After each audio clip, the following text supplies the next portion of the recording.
성경 말씀은 역대하 7장 14절입니다.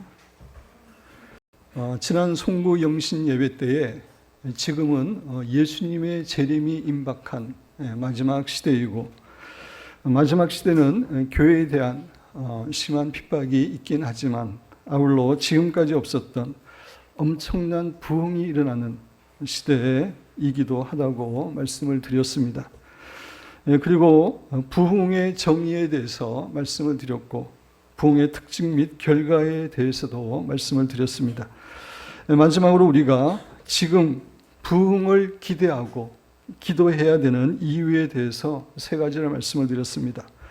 첫째는 많은 신자들과 교회들이 생명력이 없는 채 세상의 빛과 소금의 역할을 제대로 감당하지 못하기 때문이고, 두 번째, 교회조차도 능력과 영향력을 잃어버리고 세상에 의해 무시당하고 있는 그런 부끄러운 상황이기 때문이고, 세 번째는 이 세상이 너무나 타락했고 어두워졌기 때문이라고 말씀을 드렸습니다.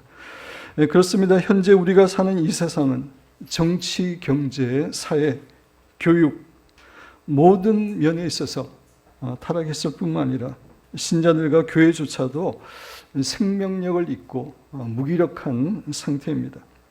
우리 인간의 힘으로는 도저히 해결할 수 없는 수많은 문제들, 어려움들이 우리의 눈앞에 산적해 있습니다. 따라서 오직 하나님의 부흥만이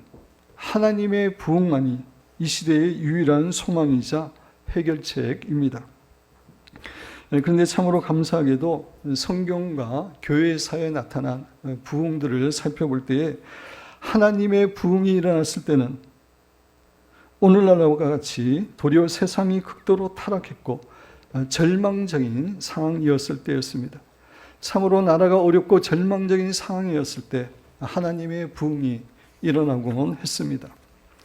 여러분 교재 프랭크 다마지오의 글을 보면 구약의 유대 열왕들의 시대에도 영적 갱신의 때가 있었고, 영적 갱신은 부흥을 말하는 겁니다. 부흥의 때가 있었고, 부흥의 분위기는 늘 공통적인 특성과 결과들이 있었다. 각각의 부흥은 도덕적으로 지극히 부패하고 국가적인 침체기, 그리고 영적으로는 백성들의 마음이 심히 완악해져 있던 가장 어두운 때에 일어났다. 가장 어두운 때, 힘든 때에 국가적으로 부흥이 일어났다라고 이야기하고 있습니다.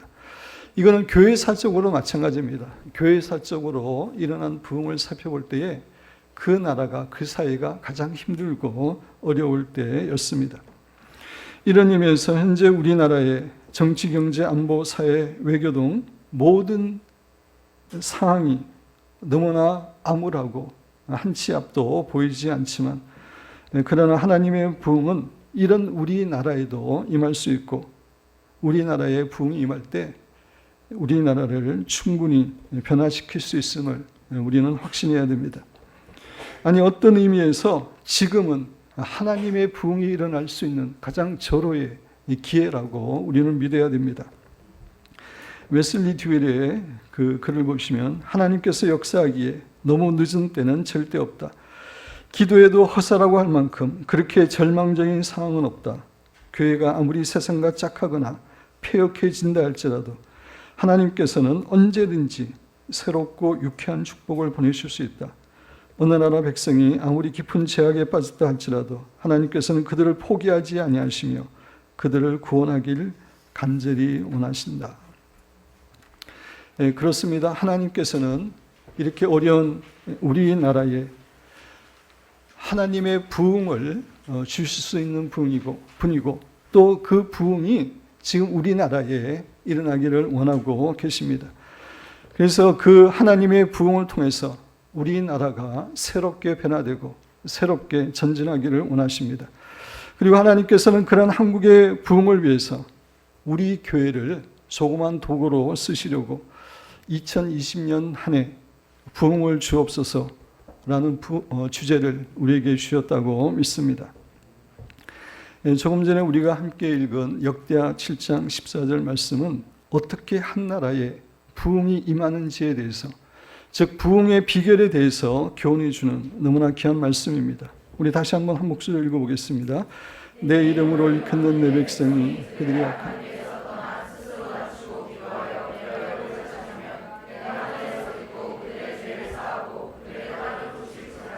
마지막 부분에 보면 그들의 땅을 곤친다라고 이야기하고 있습니다. 하나님께서 그 나라를 고치신다라고 하는 의미인데, 곤친다는 의미는 새롭게 한다라고 하는 의미입니다. 우리가 성부 영신 예배 때 살펴본 것처럼 새롭게 한다고 하는 것은 본래 부흥이라는 말의 원래의 의미입니다. 따라서 오늘의 본문 말씀은 한 나라가 어떻게 새롭게 부흥될 수 있는지에 대해서 교훈해 주는 말씀입니다. 또 우리 개인에게도 적용되는 말씀입니다. 우리 개인이 어떻게 하나님의 부흥을 경험할 수 있는지에 대해서 교훈을 주는 말씀입니다.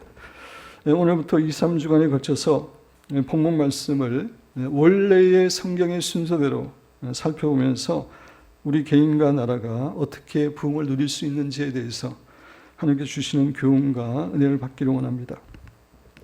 원래의 성경 순서대로 제가 말했는데, 다른 성경은 다 원래의 성경 순서도 되어 있지만 오늘의 본문 말씀만 조금 왜 그런지 모르겠는데 약간 순서가 잘못 번역되어 있습니다. 역대하 7장 14절에 보면 내 이름으로 일컫는 내 백성이 그들의 악한 길에서 떠나가 먼저 나오는데, 사실은 이것이 약간 뒤로 가야 됩니다. 그래서 원어 성경 거기 보시면 내 이름으로 일컫는 내 백성이 스스로 낮추고 기도하여 내 얼굴을 찾고 그 다음에 그들의 악한 길을 떠나면 내가 하늘에서 듣고 그들의 죄를 사하고 그들의 땅을 고칠지라.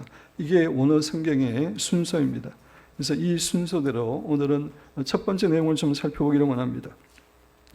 내 이름으로 일컫는 내 백성이 스스로 낮추고, 하나님께서는 우리 개인과 나라가 하나님께서 주시는 부흥을 경험하기 위해서 가장 먼저 하나님의 백성들이 하나님 앞에서 철저하게 우리 자신을 낮춰야 됨을 말씀하십니다.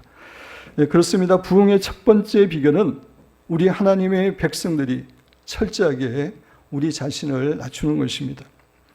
우리 자신을 낮춘다는 것은 우리가 하나님 앞에서 전능하신 하나님과 비교해서 우리가 어떤 존재인지 철저하게 자각하는 것을 의미합니다.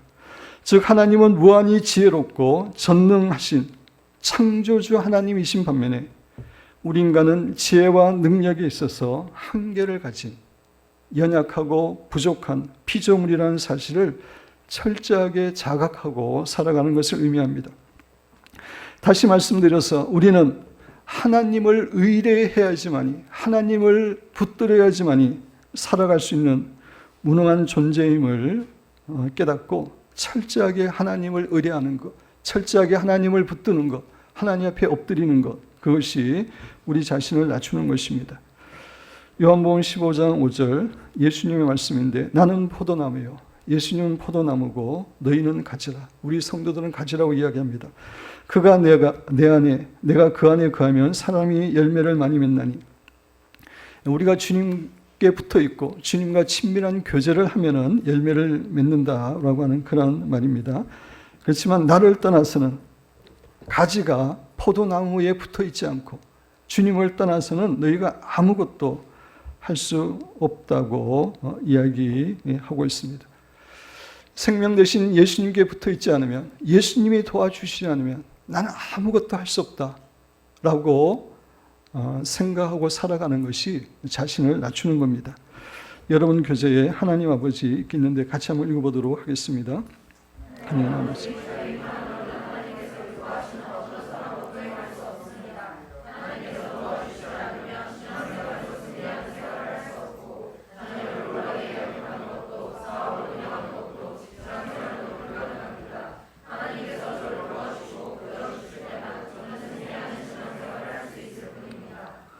이런 마음 자세를 가지고 살아가는 것이 자신을 낮추는 것입니다.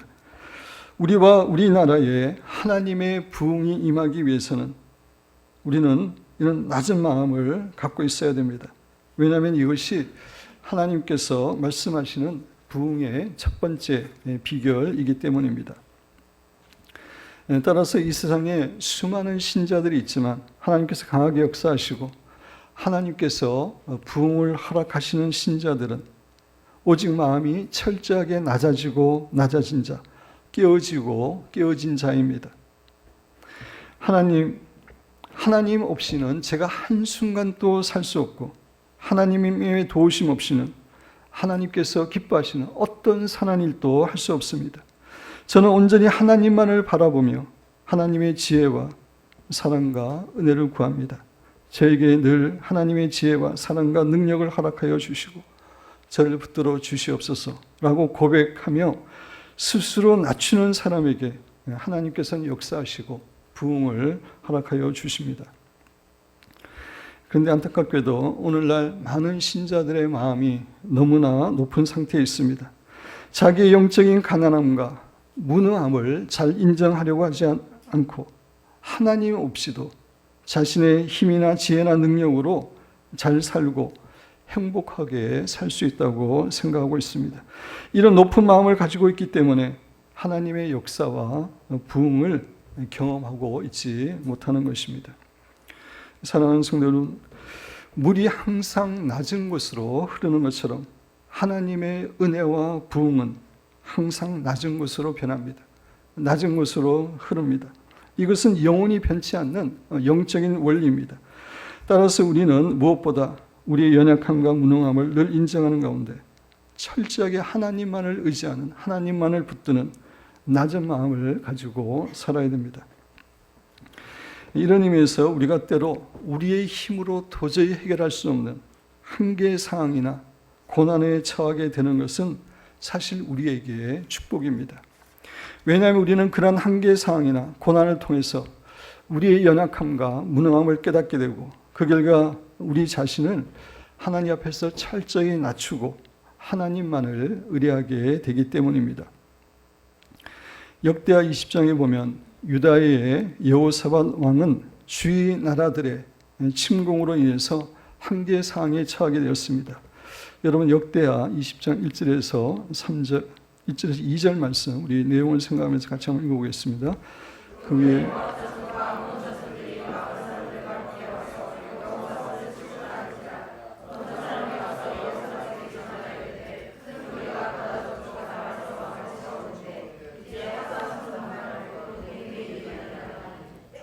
모압 자손과 암몬 자손과 마온 사람들이 연합군을 조직해서 여호사밧 왕과 유다를 치기 위해서 쳐들어왔습니다. 이 연합군은 2절에 기록된 대로 유다의 정혹은 병력으로서는 도저히 감당할 수 없는 엄청난 큰 무리, 엄청난 대군이었습니다.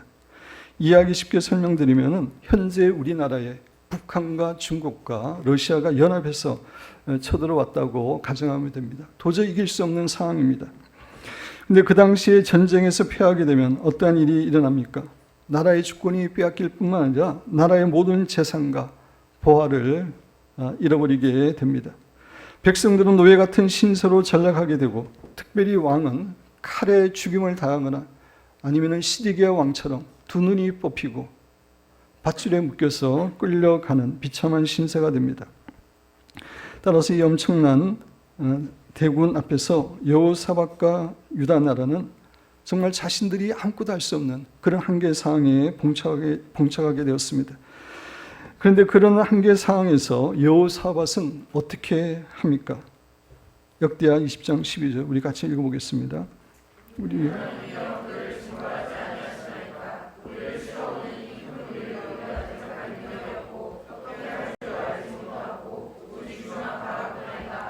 참으로 어려운 상황 가운데서 여호사밧 왕은 자신의 무능함과 연약함을 인정하는 가운데 고백하는 가운데 하나님을 온전히 의뢰합니다.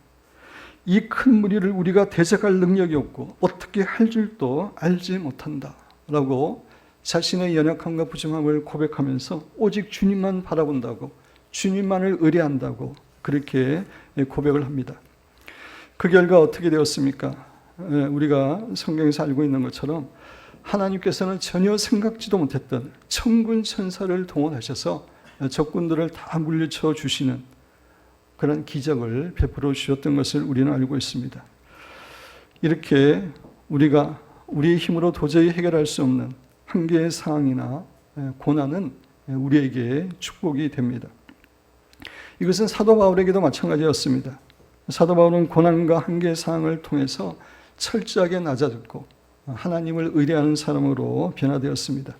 고린도후서 1장 8절 9절에 보면 형제들아 우리가 아시아에서 당한 환난을 너희가 모르기를 원하지 아니하노니 힘에 겹도록 심한 고난을 당하여 사도 바울이 복음을 전하면서 힘에 겹도록 정말 견디기 힘들 정도로 심한 고난을 당했습니다. 그래서 살 소망까지 끊어지고 우리는 우리 자신이 사형 선고를 받은 줄 알았으니 거의 사형 선고를 받게 된 것처럼 소망이 끊어지게 됐다는 겁니다.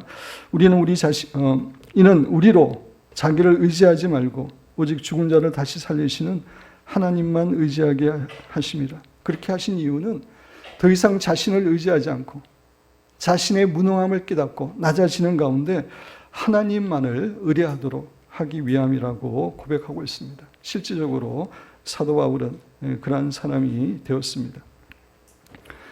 사랑하는 성도 여러분, 2020년 한 해를 살아갈 때 때로는 우리의 힘으로 도저히 해결할 수 없는 한계 사항이나 고난에 처할 수가 있습니다. 그때 우리는 그것들이 우리를 낮추고 하나님만을 의뢰하도록 하는 하나님의 계획임을 결코 잊지 말아야 됩니다. 이런 의미에서 우리를 좌절케 하고 절망케 하는 한계 사항이나 고난은 결코 저주가 아니라 우리의 높은 마음을 깨뜨려 낮추어 하나님의 축복의 도구가 되게 하는 것입니다. 송아지는 어느 정도 자랄 때까지는 그냥 놔두지만 일단 어느 때가 되면은 반드시 그 길을 꺾는다고 합니다. 만약 송아지의 길을 꺾지 않고 그냥 내버려 두면 그 송아지는 영원히 쓸모없게 되기 때문입니다. 따라서 송아지 주인은 송아지의 코를 뚫어서 콧뚜레를 씌워서 제어하기도 하고 또 몽에를 메어 짐을 끌게 함으로써 반드시 송아지를 길들입니다. 그래야 주인이 그 송아지를 사용할 수 있기 때문입니다. 맛있는 포도주를 만들기 위해서도 포도알들을 발로 무자비하게 밟는 과정이 꼭 필요합니다. 그렇게 포도알이 으깨어지고 부서지면서 포도알은 맛있는 포도주로 변화되는 것입니다. 마찬가지입니다. 한계 사항이나 고난을 통해서 우리의 높은 마음이 깨어지고 철저하게 낮아지고 하나님을 의뢰하는 사람이 될 때 하나님께서는 우리에게 역사하시고 우리에게 하나님의 부흥을 주실 수 있는 것입니다. 신명기 8장 2절 우리 같이 한번 읽어보겠습니다. 네, 하나님.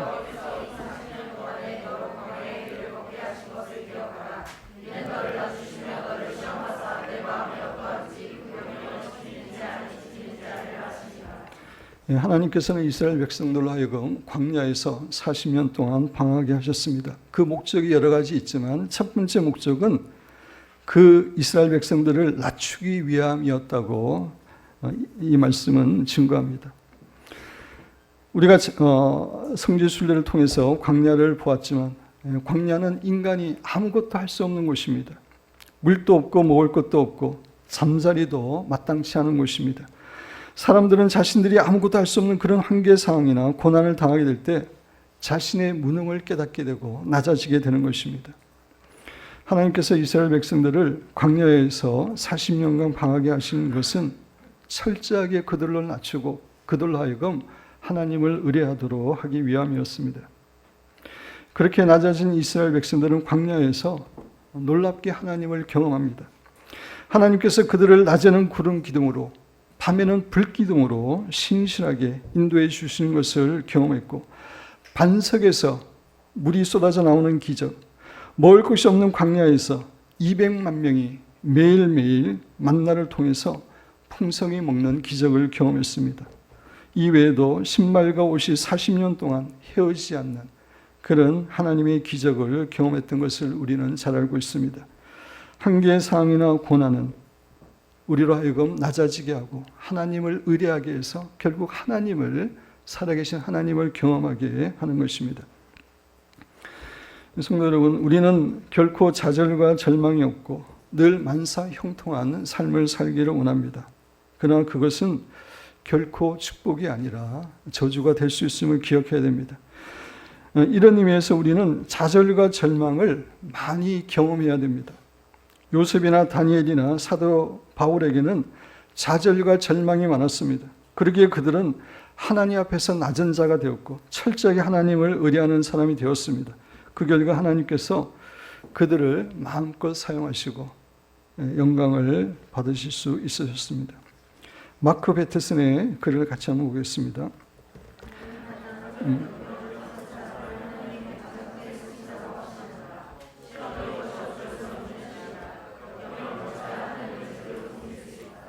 가장 큰 역경을 거친 사람을 하나님이 가장 크게 쓰신다고 확신한다. 싫어도 우리 싫습니다. 그죠? 고난당하는 거 싫습니다. 싫어도 이것이 어쩔 수 없는 사실입니다. 역경을 거쳐야 그 사람이 낮아지고 하나님을 의뢰하는 사람이 되기 때문에 하나님을 섬길 수 있게 됩니다. 정원 목사님도 비슷한 얘기를 하는데 우리 한번 쭉 같이 한번 읽어보겠습니다.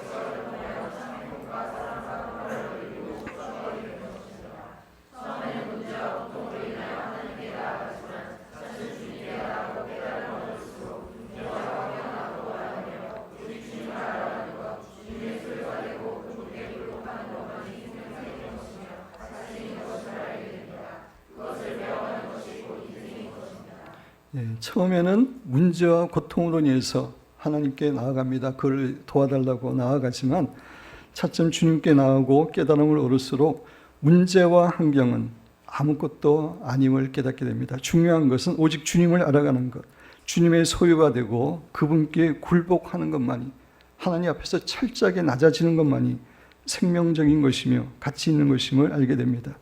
그것을 배워가는 것이 곧 인생이라고, 그것이 배워가는 것이 우리의 신앙생활인 것입니다.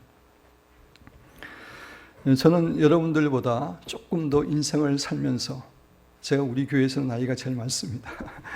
여러분보다 조금 더 인생을 살면서 저 나름대로 많은 한계사항과 좌절과 고난을 경험했습니다.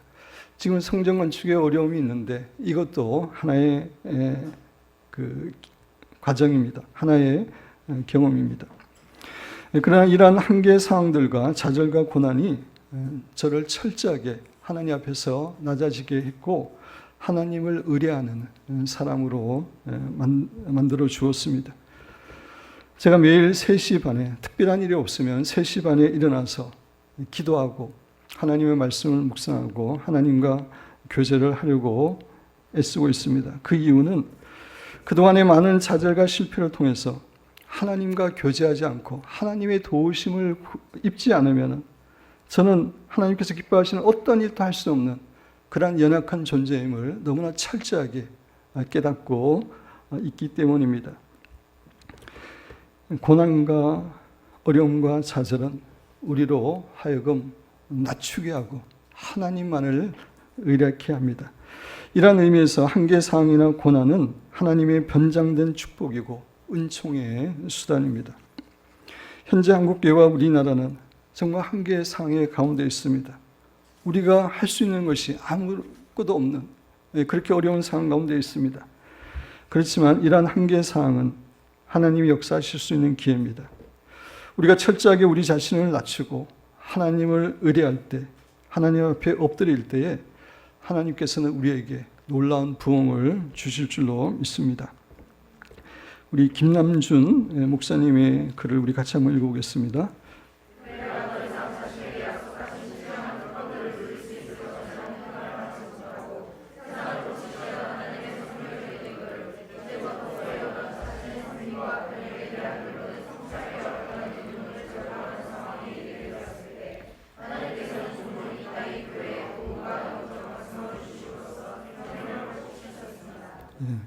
우리 교회와 우리나라가 정말 아무것도 할 수 없다고 하는 이 어려운 상황에서 우리의 무능을 온전히 하나님께 고백드리고 하나님을 의뢰할 때에 하나님께서는 우리에게 역사하시고 우리 개인과 나라에 부흥을 주실로 믿습니다.